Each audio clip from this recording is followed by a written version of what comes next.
commander par Internet et aller chercher ensuite ses produits en voiture sans quitter son volant ou presque. C'est la définition du drive. On gagne du temps et ce mode d'achat touche des secteurs bien différents, parfois inattendus, comme celui du chauffage. Explication Stéphanie Lemaire et Charles Bézard. Faire ses courses, acheter ses légumes ou son pain, les enseignes de drive courent les rues. Dernier né dans cet univers, la vente de granulés et de bûches en vrac. Une entreprise installée à Saulier y croit dur comme bois. Le consommateur va en redemander. Alors ce matin, rendez-vous était pris pour une petite démonstration.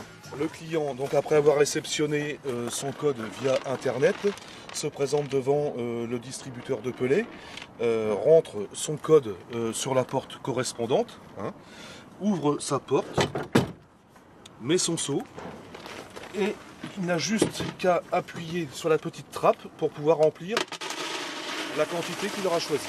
Un marché existe. Les ventes de poêles à granulés ont décollé en France depuis 2010. Si côté client, ce drive est pratique, il l'est aussi pour le vendeur de bois. Ça nous amène surtout une notoriété sur la région, puisqu'on souhaite implanter ces appareils sur différentes villes de Basse et Haute-Normandie. Et c'est surtout un service supplémentaire aux clients qu'on souhaite leur apporter. Cette idée, un concurrent l'a déjà mise en pratique depuis 1 an à côté de Bayeux. Tandis que ce drive distribue des granulés à 26 € les 100 kg, le chiffre d'affaires du patron double. Ça fonctionne pas mal, on a une bonne évolution, on peut pas dire, on a qu'1 an de recul.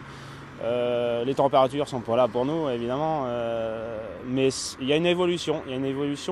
Ce qui se passe, c'est qu'on n'est pas encore connu assez, mais ça, dans le temps, ça va venir.